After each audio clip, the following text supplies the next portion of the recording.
Call security right now because people like him don't walk into executive towers unless they're lost, Richard Collins said loud enough for every polished marble wall to throw his voice back across the lobby. And for a heartbeat, the morning air inside Brooks Tower felt heavier than the steel and glass holding it together. A few attorneys waiting for the elevator looked up from their phones. A courier slowed his cart. A woman carrying coffee stopped in the middle of the floor. Every pair of eyes landed on the same quiet man wearing dark jeans, clean sneakers, and a charcoal polo shirt with no logo, no expensive watch, no designer bag, nothing that announced wealth except the calm confidence resting on his face. Malcolm Brooks simply looked toward the ceiling where sunlight poured through a 40-foot glass atrium and reflected across the stone like moving water. He did not argue. He did not explain. He folded one hand over the other and waited. Richard mistook silence for surrender and stepped closer with the certainty of someone who believed appearances were facts. "Sir, this building serves executives, investors, and private tenants. You'll need to leave before security escorts you out." The words echoed through the lobby and drew even more attention. Somewhere behind the reception desk, Emily Carter glanced up from her monitor, hesitated, then looked back down at the visitor log as if something about the man seemed strangely familiar. Near the revolving doors, maintenance technician Daniel Ross paused with a toolbox in one hand, watching without saying a word. Malcolm's eyes drifted across the massive bronze directory mounted beside the elevators, studying every name engraved into polished metal as though he had all morning to spare. His expression never changed. That quiet, unsettled people more than anger ever could. Richard crossed his arms and forced a laugh toward the gathering crowd. See? Not even denying it. A few uncomfortable smiles appeared before disappearing just as quickly. Nobody knew whether to leave or keep watching. The lobby itself seemed to hold its breath. Outside, traffic rolled through downtown Chicago, horns blending with distant construction. But inside Brooks Tower, the only sound was the soft chime of an arriving elevator and the slow footsteps of two uniformed security officers approaching from the east corridor. One of them reached the edge of the marble floor and politely asked, "Is there a problem here?" Richard answered before Malcolm could speak. "Unauthorized individual refusing to leave executive property." The officer nodded and turned toward Malcolm with professional courtesy instead of hostility. Malcolm finally lifted his eyes and offered a small, respectful smile that revealed neither fear nor frustration. He simply asked, "Before anyone decides where I belong, has anyone looked up?" Confused faces followed his gaze toward the enormous glass wall stretching 20 stories into the sky, where morning sunlight illuminated giant brushed steel letters mounted across the structure. Letters so familiar that almost everyone had stopped noticing them years ago, while Malcolm remained perfectly still, as if he already knew the building itself was about to answer the question nobody in the lobby had thought to ask. The two security officers exchanged a quick glance before either one moved another step, because nothing about the man standing in front of them matched the urgency in Richard Collins's voice. Malcolm Brooks stood with relaxed shoulders and steady eyes, looking less like someone creating trouble and more like someone waiting for everyone else to catch up. The morning crowd continued to grow as employees carrying laptops and visitors wearing conference badges slowed near the elevators, curiosity spreading through the lobby like sunlight across polished stone. Richard pointed toward the revolving doors and forced confidence into every word. "Sir, this is your final opportunity to leave the property voluntarily." Malcolm nodded once as though he had heard a routine weather report instead of an accusation. "That is certainly one option," he replied softly. The answer frustrated Richard because it offered no argument to defeat. Emily Carter quietly typed the visitor name into the internal directory one more time. Her screen paused for a second before displaying an executive-level access category she had never personally seen before. She blinked, refreshed the page, and watched the same result appear again. Her heartbeat quickened. Daniel Ross followed Malcolm's earlier suggestion and slowly lifted his eyes toward the towering glass wall above the entrance. Thousands of people walk through those doors every week without noticing the details permanently attached to the building around them. Large brushed steel letters reflected the bright Chicago morning, each one polished until it looked almost alive. Brooks Tower. Beneath the primary logo sat a smaller inscription installed years ago after a major renovation.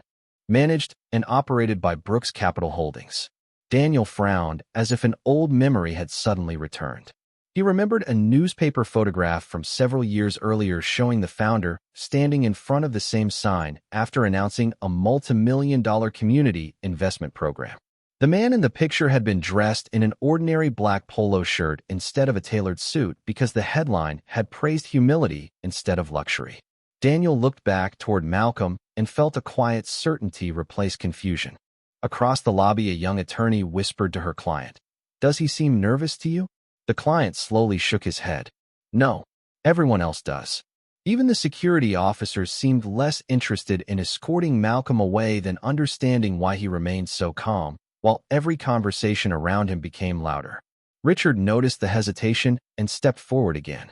"Do not stand there pretending this is your building." Malcolm finally allowed himself a small smile that reached his eyes but never became arrogance. He looked toward the giant windows where the morning sun illuminated the engraved company name and then back at Richard. "I am not pretending anything," he said. Emily suddenly rose from behind the reception desk with a printed authorization sheet, still warm from the machine, in her hands. She stared at the document, then at Malcolm, then at the unmistakable signature at the bottom that perfectly matched the name she had just entered into the system, and the confidence that had filled the lobby only moments earlier quietly began to shift in an entirely different direction. Emily Carter held the authorization sheet with both hands, as if the paper had suddenly become heavier than the marble beneath her feet. The signature was identical to the framed executive approval stored inside the employee handbook, a signature every staff member had seen during orientation, but almost nobody expected to encounter in person. She looked at Malcolm Brooks again and noticed details she had ignored before: the steady posture, the patient eyes, the complete absence of any need to impress strangers.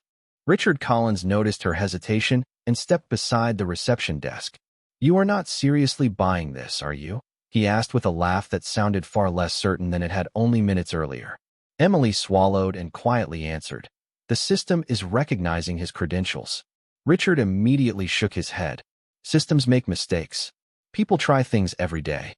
His voice grew louder, reaching everyone gathered near the elevators. "Nobody walks into a Class A executive tower dressed like that and expects unrestricted access." Several visitors exchanged uncomfortable looks. A real estate broker holding a leather portfolio whispered to his client, "Clothes do not tell you who owns the room." An elderly tenant waiting for the elevator nodded slowly and replied, "The wealthiest man I ever met drove a 15-year-old pickup truck." Malcolm remained exactly where he was, listening without interruption. The silence around him seemed deliberate, almost instructional, allowing every assumption in the lobby to reveal itself without resistance. Daniel Ross stepped closer to the bronze directory and ran his eyes across the polished names until he reached the foundation plaque installed after the last renovation. He remembered helping maintenance crews protect it during construction because company leadership insisted the inscription remain untouched. Brooks Capital Holdings. Founder and Chairman Malcolm Brooks. The realization settled over him like sunrise replacing darkness.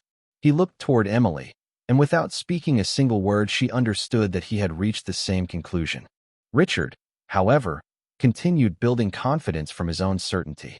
"If this is some kind of publicity stunt, it ends now," he declared before turning toward the security officers. "Please escort him outside while we verify everything." Neither officer moved.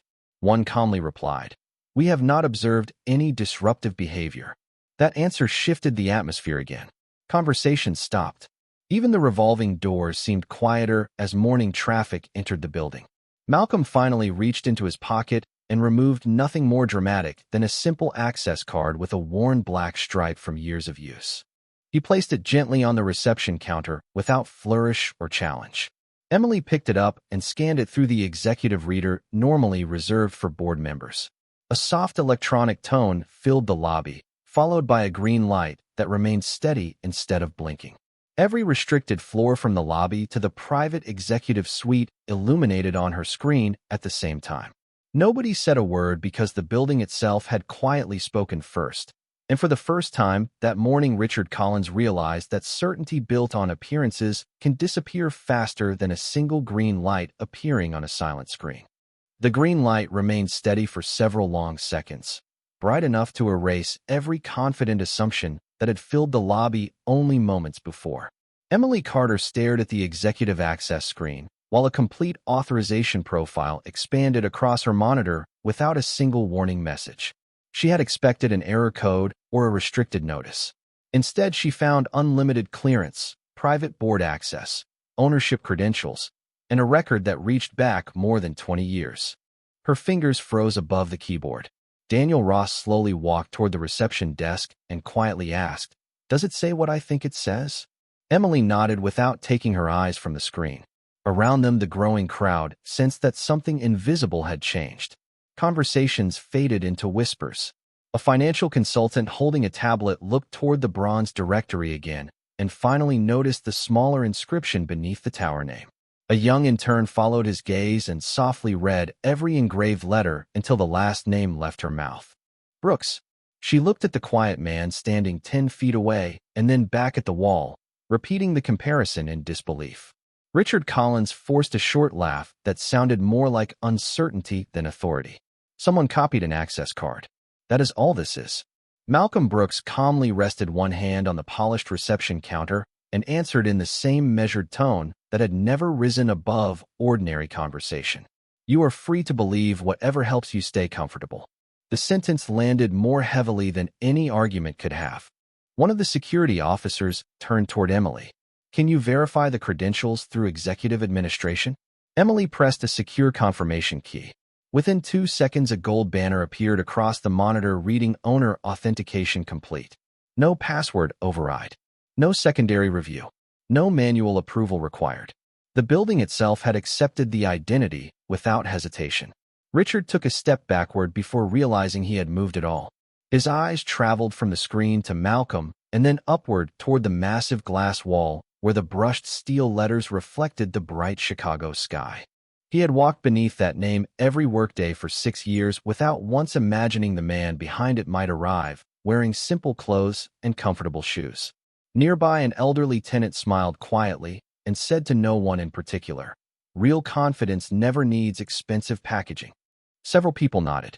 Even the atmosphere inside the lobby seemed different now, as though the marble floors and towering windows had been patiently waiting for everyone else to notice what they had displayed all along. Malcolm glanced toward the elevators and then toward the reception desk. "Emily," he said gently, reading her name tag for the first time. "Thank you for checking the system instead of the stereotypes." She lowered her eyes, humbled by the words.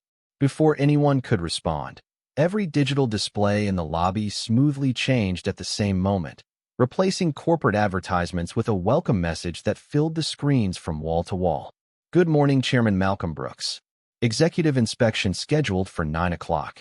Silence settled over the crowd, and suddenly nobody was looking at the signs on the building anymore, because the building itself had begun speaking for its owner. Every screen in the lobby glowed with the same welcome message, and the polished walls reflected the words until they seemed to surround everyone standing beneath the towering glass ceiling. Nobody reached for a phone. Nobody hurried toward the elevators. The entire building had quietly paused. Richard Collins stared at the display and felt years of certainty begin to dissolve in less than 10 seconds. Malcolm Brooks did not celebrate, did not smile, and did not look toward the growing audience waiting for some dramatic reaction. He simply stood with the same calm expression he had carried through every accusation. That calm reached deeper than confidence because he had lived this moment before. 23 years earlier, he had entered another office building on the south side of Chicago carrying nothing more than rolled blueprints and a borrowed briefcase. A receptionist had glanced at his clothes and politely suggested that deliveries belonged at the service entrance around the corner. Malcolm had thanked her, walked outside, and sat on a concrete bench until sunset with the rejected proposal resting on his knees.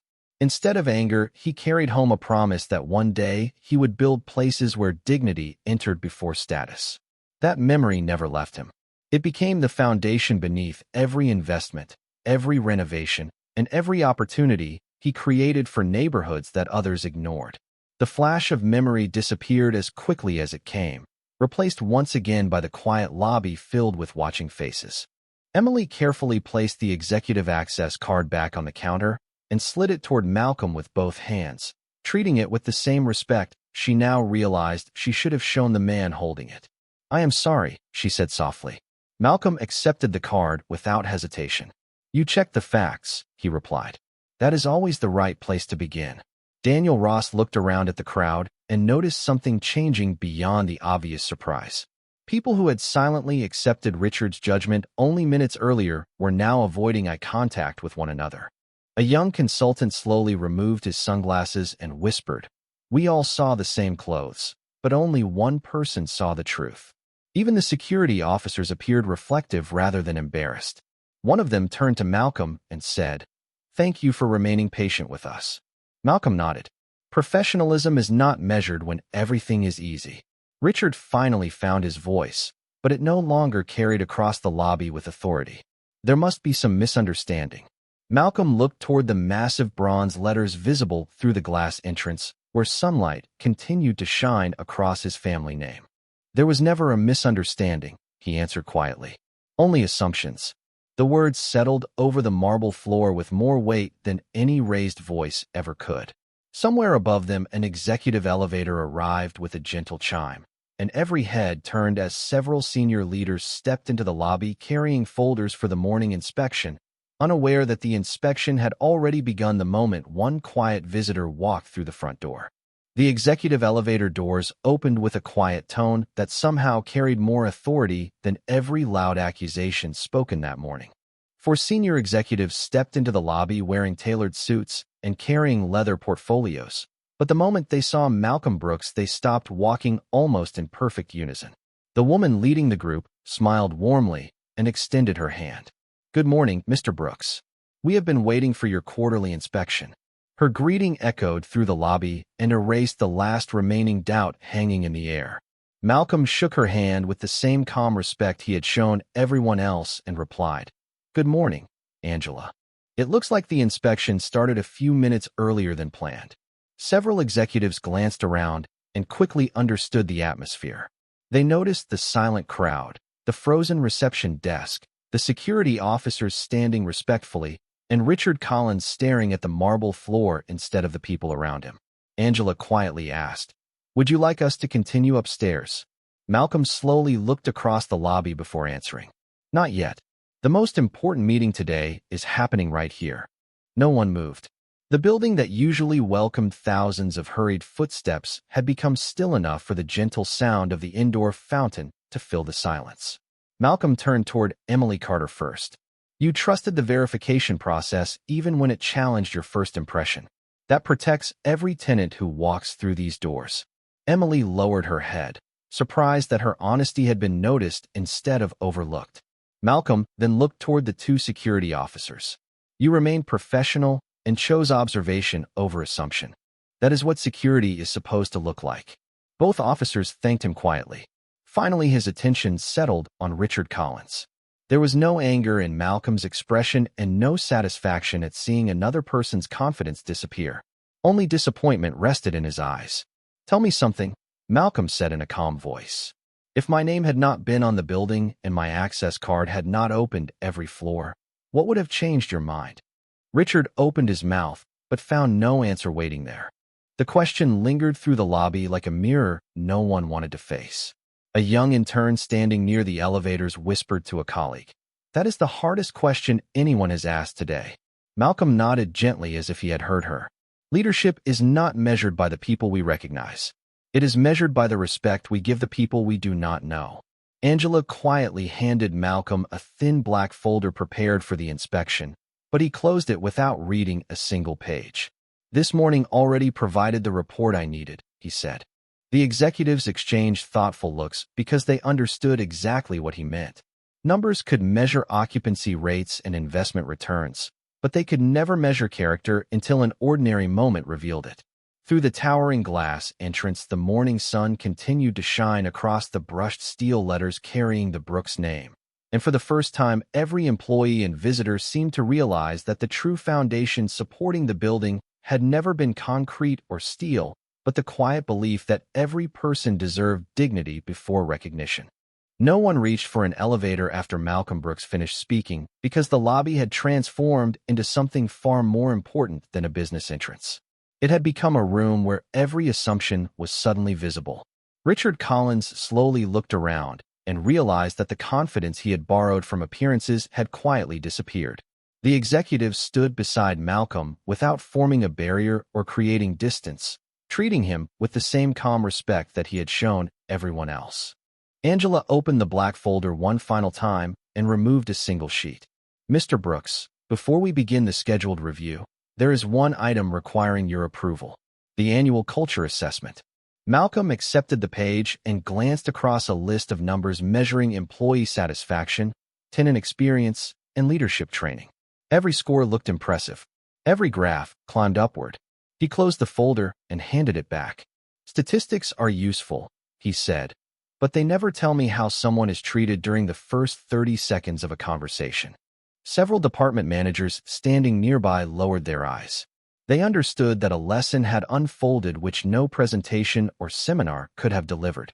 Emily stepped away from the reception desk and faced the growing crowd. "I almost trusted a first impression instead of the verification process," she admitted. "I will remember this morning for the rest of my career."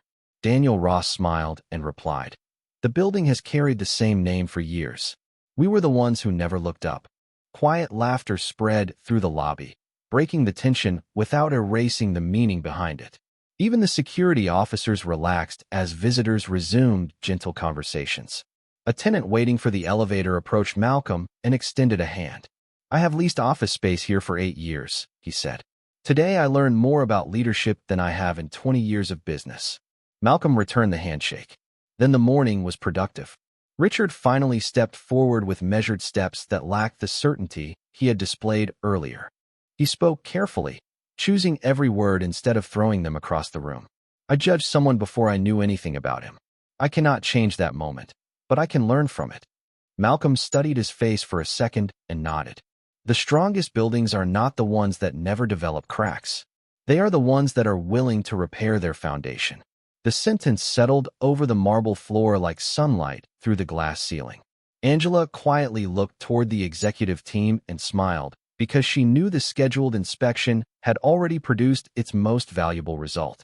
Visitors began entering through the revolving doors again, unaware that anything extraordinary had happened except for the unusual warmth filling the lobby. Some glanced at the towering bronze letters outside and continued walking. Others paused for the first time and actually read the name engraved beneath them: Brooks Tower, managed by Brooks Capital Holdings. The inscription had never changed, yet everyone who stood there that morning understood it differently, because they had finally discovered that a name on a building means very little unless the values behind that name are strong enough to welcome every person who walks through the front door with equal dignity and equal respect. Angela glanced at her watch and quietly informed the executive team that the official inspection schedule was already running 15 minutes behind, yet nobody appeared concerned because every person standing in the lobby understood they had witnessed something far more valuable than another routine meeting. Malcolm Brooks slowly walked toward the floor-to-ceiling windows overlooking the busy Chicago streets below. Morning commuters hurried across crosswalks carrying coffee cups and briefcases, never realizing that inside the tower a simple conversation had exposed the difference between authority and character. Malcolm rested one hand against the cool glass and looked at the reflection of the people standing behind him instead of looking at them directly. "Buildings are easy to renovate," he said in a calm voice. "Culture is much harder because it is rebuilt one decision at a time." The words settled over the room with quiet force. Angela turned toward the executive directors. "Effective immediately, every executive-level employee will spend one morning each quarter working in the lobby with reception and security teams. No reserved entrances, no titles, no introductions." Several managers nodded without hesitation. Emily smiled because she realized the lesson would become part of the company instead of remaining only a memory. Daniel looked around the marble lobby that he had crossed thousands of times and noticed something different in the faces arriving through the revolving doors. Receptionists greeted visitors with longer eye contact. Security officers welcomed contractors and delivery drivers with the same professionalism shown to attorneys and investors. Even the atmosphere seemed lighter, as though respect itself had become visible. Richard Collins remained quietly near the reception desk, listening to every word without interruption. Malcolm approached him and extended his hand. The unexpected gesture surprised everyone watching. Richard accepted it and lowered his eyes. "I thought leadership meant controlling a building," he admitted softly. Malcolm shook his hand once and replied, "Leadership means protecting the dignity of every person who enters it." Nobody applauded because the moment did not need celebration. It needed reflection. An elderly tenant who had witnessed the entire exchange stepped toward the front entrance before leaving for the day. He paused beneath the giant bronze letters mounted above the glass doors and turned back toward the lobby one last time. "I have invested in real estate for 40 years, he said with a gentle smile. "And today I finally learned that the strongest foundation is respect." The statement caused quiet smiles to spread across the room. Visitors resumed their conversations, elevators opened and closed, and the ordinary rhythm of business slowly returned. Yet something invisible had changed inside Brooks Tower. People no longer looked first at clothing, expensive watches, or polished shoes. They looked at faces, listened to voices, and allowed facts to arrive before judgment. Malcolm watched the lobby come back to life with the same quiet expression he had carried since walking through the front doors, knowing that the most meaningful renovation completed that morning had not involved glass, steel, or marble, but the perspective of every person who happened to stand beneath the name on the building. The lobby eventually returned to its familiar rhythm as elevator doors opened and closed, polished shoes crossed marble floors, and conversations about contracts, investments, and quarterly reports filled the air once again. Yet every person who had witnessed the morning carried away something that could not be measured on a balance sheet.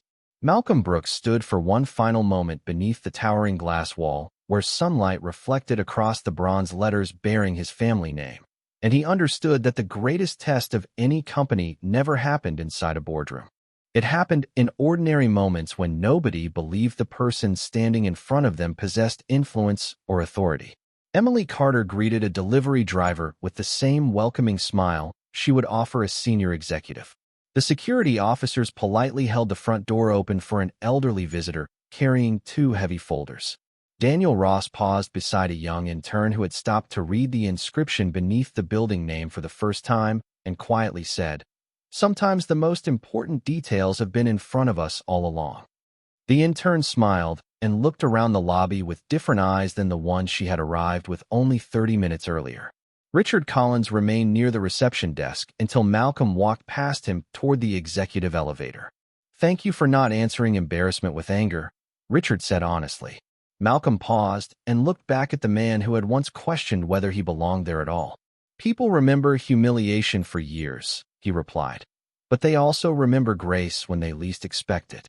Every person who walks through these doors deserves the chance to leave feeling respected." Richard nodded slowly, understanding that real authority had never come from a title printed on a business card or a position listed on an organizational chart. It came from the ability to raise the standard without raising a voice. Angela joined Malcolm beside the elevator and quietly asked if the inspection should officially begin. Malcolm looked across the lobby one last time and watched employees, tenants, visitors, and contractors sharing the same space with a little more patience than before. "It already did," he answered with a calm smile. The elevator doors closed, carrying him upward while the morning continued below, but the lesson remained on every floor of Brooks Tower. Some people would remember the executive screens displaying the chairman's name. Others would remember the access card that opened every restricted level. Most would remember the silence of a man who never argued for respect, yet somehow inspired everyone around him to give it freely. Outside, the bronze letters caught the afternoon light and reflected it across the city skyline, standing as more than the name of a building. They became a quiet reminder that success is visible in steel and glass, but character is revealed in the way we treat strangers before we know their story. And the strongest foundation any person can build is not wealth, status, or recognition, but the simple decision to see dignity before assumptions every single time the front door opens.